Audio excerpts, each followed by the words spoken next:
ស្ដីបងប្អូនថ្ងៃនេះអ្នកគ្រូសូមលើកយកមេរៀនទី3ក្នុងជំពូកទី3ស្ដីអំពីសូលស្យងទឹកនិង pH ដែលមេរៀននេះមានវត្ថុបំណងទី1ពណ៌នាពីអ៊ីយ៉ុងអ៊ីត្រូញូមនិង OH ដកទី2ការគណនាតម្លៃ pH និង pOH របស់សូលស្យងទឹកសូមបងប្អូនចាប់ផ្ដើមមើលពីការបង្ហាញមេរៀនរបស់អ្នកគ្រូចំណុចសំខាន់នៅក្នុងមេរៀននេះទី1ដែលយើងនិយាយអំពីអ៊ីយ៉ុងអ៊ីត្រូញូមជាមួយនឹងអ៊ីយ៉ុងអ៊ីដ្រុកស៊ីតអញ្ចឹងបងប្អូនចាប់មើលបងប្អូនដឹងហើយថានៅក្នុងសូលស្យងទឹកមួយកែវនេះវាមានអ៊ីយ៉ុងអ៊ីត្រូញូមមានអ៊ីយ៉ុង OH ដកបើសិនជាយើងឃើញថាកំហាប់អ៊ីយ៉ុងអ៊ីត្រូញូមស្មើនឹងកំហាប់ OH ដកនោះសូលស្យងទឹកដែលបងប្អូនទទួលបាននេះវាជាសូលស្យងណឺតតែបើសិនជាកំហាប់អ៊ីយ៉ុងអ៊ីត្រូញូមវាធំជាងកំហាប់ OH ដកពេលនោះសូលស្យងទឹកដែលយើងទទួលបាននេះវាជាសូលស្យងអាស៊ីតហើយបើសិនជាសូលស្យងទឹកដដែលហ្នឹងបើមានកំហាប់អ៊ីយ៉ុងអ៊ីត្រូញូមវាតូចជាងកំហាប់អ៊ីយ៉ុងអ៊ីដ្រុកស៊ីតនោះសូលស្យងដែលទទួលបានជាសូលស្យងបាសជាទូទៅយើងដឹងថាផលគុណរវាងកំហាប់អ៊ីយ៉ុងអ៊ីត្រូញូមជាមួយនឹងកំហាប់ OH ដកតាំងដោយតម្លៃមួយថេគឺការ W ឬក៏ការ E ដែលតម្លៃនេះគឺវាប្រែប្រួលទៅតាមសីតុណ្ហភាព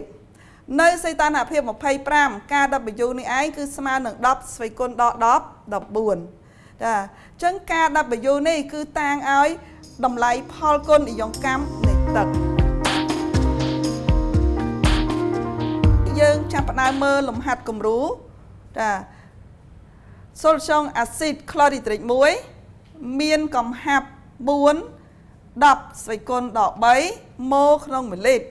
នៅសីតុណ្ហភាព25អង្សាសេចូលគណនាកំហាប់អ៊ីយ៉ុងអ៊ីដ្រុកស៊ីតក្នុងសូលស្យងអាស៊ីតខាងលើឥឡូវនេះបងអូនចាប់ផ្ដើមមើលចម្លើយលំហាត់គំរូរបស់យើងមិញនេះឯងដែលគោលបំណងសំខាន់នៅក្នុងនេះគឺយើងគណនាកំហាប់អ៊ីយ៉ុងអ៊ីដ្រុកស៊ីតដើម្បីគណនាកំហាប់អ៊ីយ៉ុងអ៊ីដ្រុកស៊ីតនេះបានចាយើងត្រូវផ្អែកទៅតាមសមីការអ៊ីយ៉ុងកម្មរបស់អាស៊ីតនៅសមីការអ៊ីយ៉ុងកម្មរបស់អាស៊ីតមានន័យថាអាស៊ីតក្លូរីត្រិកកូនយកទៅដាក់ក្នុងទឹកវាបង្កើតបានជាអ៊ីយ៉ុងអ៊ីត្រូញូមនិងអ៊ីយ៉ុងក្លរ៉ូចា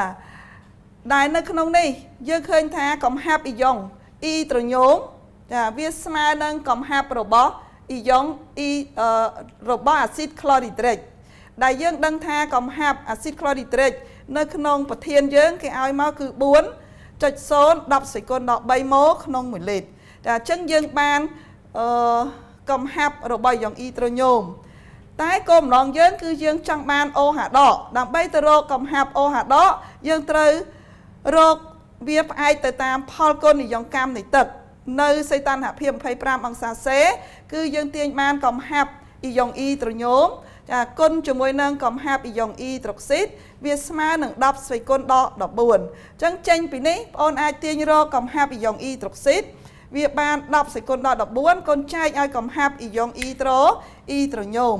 ហើយតម្លៃកំហាប់អ៊ីយ៉ុងអ៊ីត្រូញូមកូនដឹងនៅពីលើនេះហើយអញ្ចឹងកូនអាចយកមកជំនួសនៅក្នុងនេះទៅហើយយើងធ្វើ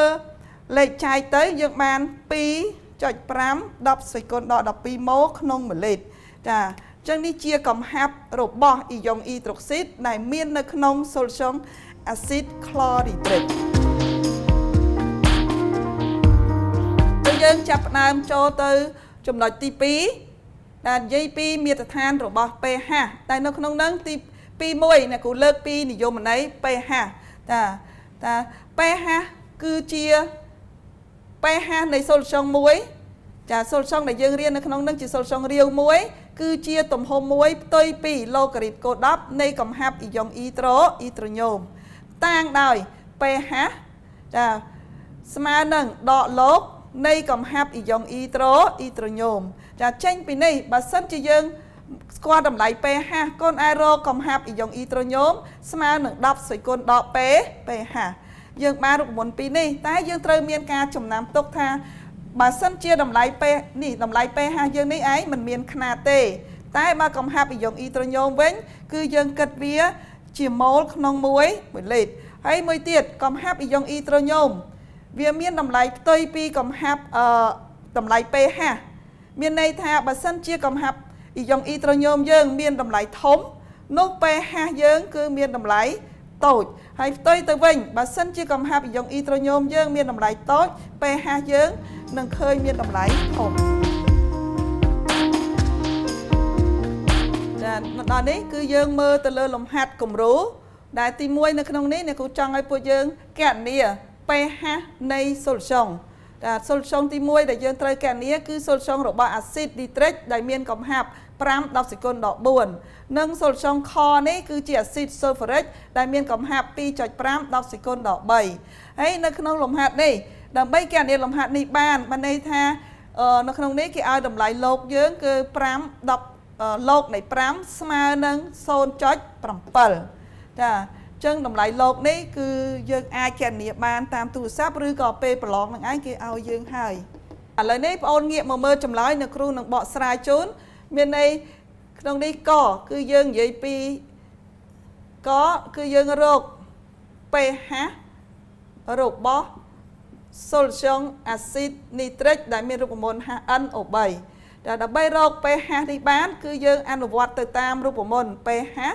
ស្មើនឹងដកលោកកំហាប់អ៊ីយ៉ុងអ៊ីត្រូញ៉ូមតែតាមរូបមន្តនេះយើងដឹងថាដើម្បីទៅរក pH នេះឃើញតើតើកូនរកកំហាប់អ៊ីយ៉ុងអ៊ីត្រូញ៉ូមចាអញ្ចឹងយើងរកកំហាប់អ៊ីយ៉ុងអ៊ីត្រូញ៉ូមនេះគឺយើងមានវិធីរបស់យើងគឺយើងរកតាមទី1គឺយើងប្រើតាមសមីការអ៊ីយ៉ុងកម្មរបស់អាស៊ីតនីត្រិកអញ្ចឹងកូនយកអាស៊ីតនីត្រិកនេះឯងគឺយើងយកវាទៅបូកជាមួយនឹងទឹកចាវាបង្កើតបានជាអ៊ីយ៉ុងអ៊ីត្រូញ៉ូមហើយនឹងអ៊ីយ៉ុងនីត្រាតចាដោយសារអាស៊ីតនីត្រិកនេះវាជាអាស៊ីតខ្លាំងអញ្ចឹងការបំបែកវាសពបើវាបំបែកសពនៅក្នុងនេះអ្នកគ្រូទាញបានកំហាប់អ៊ីយ៉ុងអ៊ីត្រូញ៉ូមគឺស្មើនឹងកំហាប់របស់អាស៊ីតនីត្រិកហើយតាមបំរាប់គេបានប្រាប់យើងថាកំហាប់របស់ solution acid nitric នេះឯងគឺវាមាន 5.0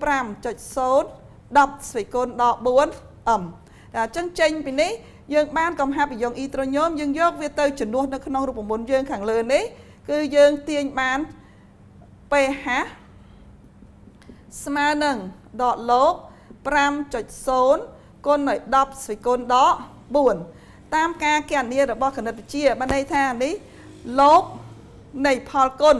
វាត្រូវស្មើនឹងលោកនៃផលបូកចាអញ្ចឹងអ្នកគ្រូសរសេរថាលោក 5.0 បូកឲ្យលោក10ស្វ័យគុណដល់4ចាអញ្ចឹងយើងមើលថាលោកនៃ5គេឲ្យយើងហើយគឺតម្លៃវាគឺ 0.7 លោក10ស្វ័យគុណដល់4អ្នកគ្រូតម្លាក់មកទៅជាដល់4ចាអញ្ចឹងតម្លៃដែលយើងទទួលបាននៅក្នុងនេះនៅក្នុងវងកញ្ចក់នេះវាឃើញ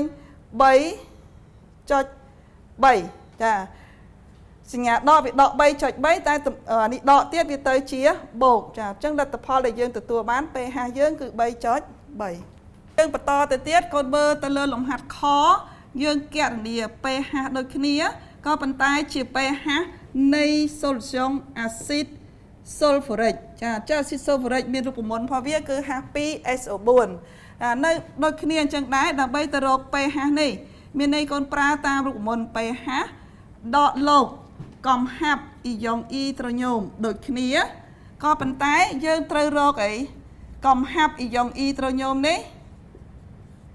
ចាវាខុសគ្នាបន្តិចគឺយើងផ្អែកតាមសមីការអ៊ីយ៉ុងកម្មដូចគ្នាដែរចាតាមសមីការអ៊ីយ៉ុងកម្មរបស់អាស៊ីត sulfuric គឺយើងទៅសេថាអាស៊ីត sulfuric អាគុយកូនបូកជាមួយនឹងទឹកគឺមានភាពរោគវាជា liquid ឲ្យជាអ៊ីយ៉ុងអ៊ីត្រូញ៉ូមបូកជាមួយនឹងអ៊ីយ៉ុង sulfate ចាអញ្ចឹងយើងថ្លឹងវាផងថែមនេះ2ចាដោយសារយើងឃើញថាអាស៊ីត sulfuric នេះវាជា D acid យើងឃើញក៏នេះ1 mol អាស៊ីតនេះ1 mol ឲ្យអ៊ីយ៉ុងអ៊ីត្រូញ៉ូម2 mol ចាពេលដែលវាបំបែកអញ្ចឹងយើងអាចទាញបាននៃកំហាប់របស់អ៊ីយ៉ុងអ៊ីត្រូញ៉ូមនៅក្នុងនេះ អ្នកគ្រូសេថាស្មើនឹង2ដងកំហាប់របស់អាស៊ីតស៊ុលហ្វូរិកចាដោយសារកំហាប់អាស៊ីតស៊ុលហ្វូរិករបស់យើងនេះនៅក្នុងប្រធានយើងគេឲ្យមក 2.5 10 សេគុណដក 3 អញ្ចឹងអ្នកគ្រូជំនួសចូលឃើញប៉ុណ្ណឹងហើយយើងគុណចូលទៅយើងឃើញ 5.0 10 សេគុណដក 3 គិតជា m ចាហើយបានយើងបានតម្លៃនឹងហើយយើងអាចយកតម្លៃនោះទៅជំនួសនៅក្នុងរូបមន្តរបស់យើងគឺ pH ស្មើនឹងដកលបកំហាប់អ៊ីយ៉ុងអ៊ីត្រូសំទោសចាកំ 5.0 10 សេគុណដក 3 តែយើងគណនាមកយើងឃើញយើងអាចគណនាតាមវិធីមួយទៀតនឹងគ្រូដាក់ដក 3 នេះ 10 សេគុណដក 3 តម្លាក់មកនេះឃើញ 3 ហើយបើយើងដាក់ដកឲ្យលោក 5.0 ចាអញ្ចឹង 3 ដកឲ្យលោក 5 លោក 5 យើងគឺ 0.7 អញ្ចឹងអ្នកគ្រូអាចគណនាទៅយើងឃើញ 2.3 នេះជាចម្លើយរបស់យើងចាអញ្ចឹងអ្នកគ្រូសូមបញ្ជាក់ថាលំហាត់គំរូទី1និងលំហាត់គំរូទី2គឺយើងខុសគ្នាកន្លែងការគណនាកំហាប់អ៊ីយ៉ុងអ៊ីត្រូញូមអាមុននោះឯងអាស៊ីតនីត្រិកគឺវាជាម៉ូណូអាស៊ីតគឺកំហាប់របស់អ៊ីយ៉ុងអ៊ីត្រូញូមដែលយើងទទួលបានវាស្មើនឹងកំហាប់របស់អាស៊ីតនីត្រិកតែនៅក្នុងនេះវាជាឌីអាស៊ីតក៏អញ្ចឹងអាស៊ីតនីត្រិកអាស៊ីតសូហ្វូរិកនេះវាជាឌីអាស៊ីតអញ្ចឹងកំហាប់អ៊ីយ៉ុងអ៊ីត្រូញូមដែលគាត់ទទួលបានគឺស្មើនឹង2ដងរបស់កំហាប់អាស៊ីតសូហ្វូរិកចានេះជាចំណុចពិសេសដែលអ្នកគ្រូចង់ដាក់លំហាត់គំរូនៅក្នុងនេះជាបន្តទៅទៀតនេះគឺយើងមើលទៅលើចំណុចមួយទៀតអ្នកគ្រូដាក់ពីនេះឯងគឺយើងនិយាយទៅលើ pH និងទំនាក់ទំនង pH ជាមួយនឹង pOH ចាចុះជាទូទៅមានន័យថាបើយើងគិតជានិយមន័យគេថា pOH ស្មើនឹងដកលបកំហាប់អ៊ីយ៉ុងអ៊ីត្រូកស៊ីតចាហើយបើសិនជាចង់រកកំហាប់អ៊ីយ៉ុងអ៊ីត្រូកស៊ីតវិញវាស្មើនឹង10 ស្វ័យគុណដក pH ដូចគ្នាអញ្ចឹងដែរកំហាប់អ៊ីយ៉ុងអ៊ីត្រូកស៊ីតនេះគឺគ្មានខ្នាតទេចាចំណែកអានេះគឺយើងគិតជា m នេះឬក៏យើងប្រើថាម៉ូលីត្រដក 1ចានេះជាខ្នាតរបស់កំហាប់អ៊ីយ៉ុងអ៊ីត្រូកស៊ីត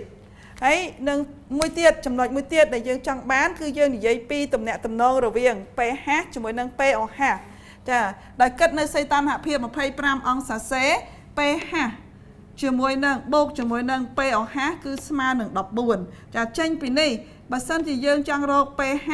គឺវាស្មើនឹង14ដក pOH ឬក៏យើងដឹងថា pOH នេះចាវាស្មើនឹងអី10ដកលបកំហាប់ OH ដកអញ្ចឹងបើសិនជាអ្នកគ្រូយកតម្លៃកន្លែងនេះទាំងអស់នេះយកមកជំនួសកន្លែងនឹង pOH អញ្ចឹងយើងបានរូបមន្តមួយទៀតគឺ pH ស្មើនឹង14បូក បូកឲ្យលបកំហាប់ OH ដកឥឡូវអ្នកគ្រូសូមបន្តទៅលើ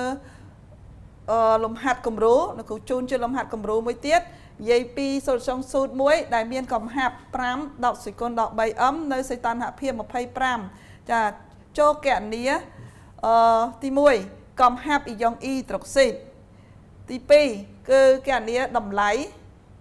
pOH និង pH នៃសូលស្យងខាងលើនឹងឯងចាអញ្ចឹងយើងចាប់ផ្ដើមមើលចម្លើយចាកគឺអ្នកគ្រូដាក់ថាយើងគណនាកំហាប់អ៊ីយ៉ុងអ៊ីត្រូកស៊ីតចាអ៊ីត្រូកស៊ីតគឺ OH ដកអញ្ចឹងដើម្បីរកកំហាប់អ៊ីយ៉ុងអ៊ីត្រូកស៊ីតនេះឃើញគឺយើងធ្វើតាមសមីការរបស់យើងគឺយើងយកសូត្រសមីការអ៊ីយ៉ុងកម្មយើងគឺសូត្រមានន័យថាយើងបំបែកវាទៅក្នុងទឹកយើងបានអ៊ីយ៉ុងNa បូកជាមួយនឹងអ៊ីយ៉ុង OH ដកចានេះអាគុយចាអញ្ចឹងតាមនេះចេញពីសមីការនេះយើងអាចទាញបានកំហាប់ OH ដកចាវាស្មើនឹងកំហាប់របស់ NaOH ហើយស្មើនឹងតម្លៃដែលគេប្រាប់នៅក្នុងនេះគឺ 5.0 10 ស្វ័យគុណដក 3m ចានេះជាចម្លើយរបស់កំហាប់ OH ដកចាបន្តមកទៀតយើងមើលទៅលើចំណុចទី2បានន័យថាខគេចង់ឲ្យយើងគណនាចា pOH និង pH ចាអញ្ចឹងនៅក្នុងនេះយើងរកម្ដងមួយបានន័យថាយើងចង់រក POH គឺយើងផ្អែកតាមរូបមន្តមួយគឺ POH ចាស្មើនឹងដកលកចារូបមន្តយើងមិញនេះណាគឺកំហាប់ OH ដកអញ្ចឹងយើងដឹងថាកំហាប់ OH ដកយើងរកឃើញនៅទីនេះគឺ 5.0 គុណឲ្យ10ស្វ័យគុណដក3 អញ្ចឹងអ្នកគ្រូយកនេះមកចំនួនក្នុងនេះទៅយើងបាន POH វាស្មើនឹងដកលកនៃ 5.0 គុណឲ្យ10ស្វ័យគុណដក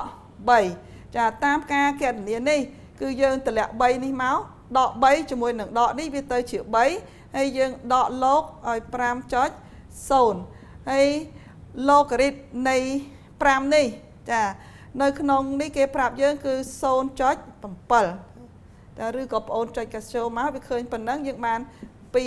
2.3 នេះជាតម្លៃ POH តែបន្តមកទៀតយើងទៅរកយើងប្រើតាមវិធីមួយទៀតគឺយើងចង់រក pH គឺយើងប្រើតាមទំនាក់ទំនង pH កូនបូកឲ្យ POH ស្មើនឹង14យើងគិតនៅសីតុណ្ហភាព25អង្សាសេចាអញ្ចឹងចេញពីនេះយើងទាញបាន pH ស្មើនឹង14ដក POH ដោយសារតម្លៃ POH យើងរកឃើញនៅទីនេះគឺ 2.3 អញ្ចឹងយើងគណនានេះមកឃើញ 11.7 ចានេះប៉ុណ្្នឹងឯង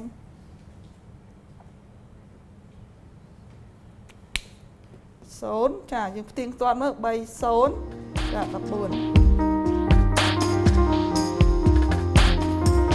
ជាចំណុចចុងក្រោយនៃមេរៀនមានន័យថារង្វាស់ pH តើបងអូនធ្វើដូចម្ដេចដើម្បីវាស់តម្លៃ pH បានចាយើងនិយាយថាដើម្បីអាចវាស់តម្លៃ pH បានគឺយើងប្រើវិធី2យ៉ាងនៅក្នុងនេះវិធីទី1គឺយើងប្រើអង្គធាតុចង្អុលពណ៌ឬក៏ក្រដាស pH ចា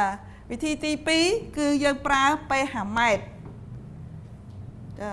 ហើយនៅក្នុងនេះការដែលយើងប្រើអង្គធាតុចង្អុលពណ៌ធ្វើឬក៏ក្រដាស pH យើងនឹងទទួលបានតម្លៃ pH ដែរក៏ប៉ុន្តែតម្លៃ pH នោះឯងវាមានកម្រិតលំអៀងវាអាចនៅចន្លោះពី1ជាងទៅ2ជាងហើយបើយើងប្រើ pH ម៉ែត្រវិញគឺតម្លៃវារៀងសក្រិតជាងក៏ប៉ុន្តែ pH ម៉ែត្រវាមានតម្លៃខ្ពស់ហើយយើងពិបាកនឹងរកចាចំណែកឯអង្គធាតុចង្អុលពណ៌ឬក៏ក្រដាស pH គឺយើងអាចរកបានហើយបងអូនបានដឹងហើយអង្គធាតុចង្អុលពណ៌ដែលយើងប្រើនៅក្នុងមេរៀនទី2នោះឯងមុនមេរៀននេះមួយគឺវាមានដល់ទៅ3បានន័យថាវាមានអេលយ៉ង់ទីនវាមានប្រូម៉ូទីម៉ុលខៀវហើយនឹងវាមានផេណុលផ្តាឡេអ៊ីនចាដែលពណ៌របស់វានឹងឯងវាប្រាប់បាននៅតម្លៃ pH អូនសុំអូនងាកមកមើលការធ្វើពិសោធន៍ជាក់ស្ដែងចាយើងមានអង្គធាតុចង្អុលពណ៌ចាយើងមានក្រដាស pH ហើយយើងមានឧបករណ៍ pH ម៉ែត្រចាឥឡូវអ្នកគ្រូចាប់ផ្ដើមសាកល្បងមុនគេចាអ្នកគ្រូមានសូលូសុង3នេះដែលសូលូសុងកែវ A គឺអាស៊ីតចាកែវ B គឺបាសហើយកែវអក្សរ N នេះមានន័យថាជាទឹកសុទ្ធចាហើយអ្នកគ្រូចាប់ផ្ដើមប្រើអង្គធាតុចង្អុលពណ៌ដែលនៅដៃអ្នកគ្រូនេះគឺជាអង្គធាតុចង្អុលពណ៌នឹងមានឈ្មោះហៅថា phenol phthalein ចាហើយបងអូនត្រូវដឹងថាតើនៅពេលដែលយើងដាក់ phenol phthalein ចូលទៅក្នុងសូលូសុងអាស៊ីតវាឲ្យពណ៌អីនឹងបាសឲ្យពណ៌អីហើយបើវាសូលូសុងណឺតឲ្យពណ៌អីចាអញ្ចឹងនៅមេរៀនមុននោះយើងដឹងហើយឥឡូវយើងផ្ទៀងផ្ទាត់សាកមើលយើងដឹងថាតើនៅក្នុងសូលូសុងអាស៊ីតតាមទ្រឹស្ដីនៅមេរៀនទី2គេថាវាមិនមានពណ៌ទេចាឥឡូវអ្នកគ្រូចាប់ផ្ដើមបន្តហើយចំពោះសូលូសុងបាសវិញបើសិនជាយើងបន្ត phenol phthalein ទៅវានឹងចេញពណ៌កលាបឬក៏ពណ៌ផ្កាឈូកចំណែកសូលូសុងណឺតគឺមិនមានពណ៌នេះជាទ្រឹស្ដីមេរៀនមុនដែលបងអូនបានរៀនចាឥឡូវយើងសាកល្បងមើលអ្នកគ្រូចាប់ផ្ដើមបន្តហើយចាអ្នកគ្រូបន្តសូលូសុងអាស៊ីត1 3តំណក់ដូចគ្នាចំពោះនេះ1 2 3ចាយើងឃើញលទ្ធផលដែលទទួលបាន ចាអញ្ចឹងយើងមើលទៅចាសូត្រសងបាសពិតជាអីដាក់ phenolphthalein ទៅឲ្យជាពណ៌ផ្កាឈូកឬពណ៌កាឡាបអានេះអត់ពណ៌ហើយអានេះក៏អត់ពណ៌ដែរហើយយើងនឹងប្រើ pH กระดาษ pH មួយទៀតដើម្បីផ្ទៀងផ្ទាត់ថាតើវាពិតជាត្រឹមត្រូវអត់នៅក្នុងกระดาษ pH នេះចាយើងបើកទៅយើងឃើញមាននេះអានេះសម្បូរលក់ទេនៅតាម pharmacy ងាយយើងអាចរកទិញបានហើយនៅក្នុងនឹងអាចមានកระดาษជាกระดาษនេះពណ៌លឿងហើយនឹងមានតម្លៃ pH ចាមានតម្លៃ pH របស់វាគឺគេមានដាក់លេខ7ចាមានលេខ1រហូតដល់លេខ14ហើយវាមានពណ៌សម្គាល់របស់វាអញ្ចឹងយើងសាកល្បងជ្រលក់ចាអ្នកគ្រូយក3ស្លឹកនេះស្លឹកទី1អ្នកគ្រូជ្រលក់ទៅក្នុង sulfuric acid ចាពេលដែលជ្រលក់ទៅយើងឃើញវាមានពណ៌ហើយយើងលាស់វាទុកឲ្យស្ងួតបន្តិចកូនយកមកផ្ទៀងជាមួយនឹងតម្លៃនេះចាយើងឃើញវានៅក្រោមចាតូចជាង7ចន្លោះវានៅក្នុងហ្នឹងប្រហែលជា2ចាអាចថា3ចាប្រហែលពណ៌វានេះគឺ3មានន័យថាតូចជាង7អញ្ចឹងវាប្រកាសជា sulfuric acid នេះរបៀបពណ៌មួយទៀតបើសិនជាអ្នកគ្រូយកกระดาษហ្នឹងដដែលជ្រលក់ចូលទៅក្នុង sulfuric បាសចាយើងឃើញពណ៌វានេះហើយយើងយកមកផ្ទៀងជាមួយនឹងกระดาษ pH យើងឃើញថាវាក្បែរទៅ10ជាងចាមកตรงនេះចាពណ៌ស្វាយចាអញ្ចឹងនេះវាជា sulfuric បាសហើយបើវាជា sulfuric ណឺតអញ្ចឹងកូនជ្រលក់នេះចូលទៅយើងមើលមកនេះមកផ្ទៀងវាចានេះវានៅតម្លៃវាប្រហែលជា7នេះឯងចាអញ្ចឹងនេះការប្រើអង្គធាតុចង្អុលពណ៌និងกระดาษ pH ចំពោះ pH ម៉ែត្រវិញចាតាមពិត pH ម៉ែត្រនេះជា pH ម៉ែត្រដែលងាយចាយើងអាចវាតម្លៃវាមិនសូវថ្លៃប្រហែលទេចាក៏ប៉ុន្តែវាត្រូវការមានថ្មមានអីអញ្ចឹងបើប្រើ pH ម៉ែត្រគឺយើងត្រូវចា pH ម៉ែត្ររបៀបនេះមានទាំងពីរនេះចាយើងអាចដោះគម្របវាតែម្ដងមួយណាដោះគម្របវាទៅចាហើយនៅក្នុង pH ម៉ែត្រហ្នឹងគឺវានេះមានអេឡិចត្រូតវា2នៅក្នុងនេះនៅពេលដែលយើងជ្រលក់វាចូលទៅក្នុង sulfuric acid ទៅវាអីឬក៏ sulfuric បាសនេះវានឹងមានយើងវាលោតតម្លៃលេខនៅលើនេះចាតម្លៃលេខវាចាតម្លៃលេខ1អញ្ចឹងទៅហើយយើងយកវាមកបើសិនជានេះគេជូតវាឲ្យស្អាតចាយើងប្រើកណាត់ជូតអេឡិចត្រូតឲ្យស្អាតទៅហើយយើងជ្រលក់ទៅក្នុង sulfuric មួយទៀតអញ្ចឹងវានឹងលោតតម្លៃមួយទៀតចាហើយបើសិនជ្រលក់ទៅក្នុង sulfuric ណឺតក៏វាលោតតម្លៃមួយទៀតដែរចាហើយតម្លៃវានឹងឃើញជាក់ស្ដែងនៅលើនេះមានន័យថាវាអាចមានតម្លៃវាចន្លោះពី1រហូតទៅដល់ក្រោម7ចំពោះអាស៊ីតហើយបើបាសវិញគឺតម្លៃវាចាប់ពីតាវាធំជាង7ហើយបើណឺតគឺវានៅកន្លែង7ចាប៉ុណ្ណឹងអញ្ចឹងបងអូនអាចយកទៅវិញអាចសាកល្បងអនុវត្តបាន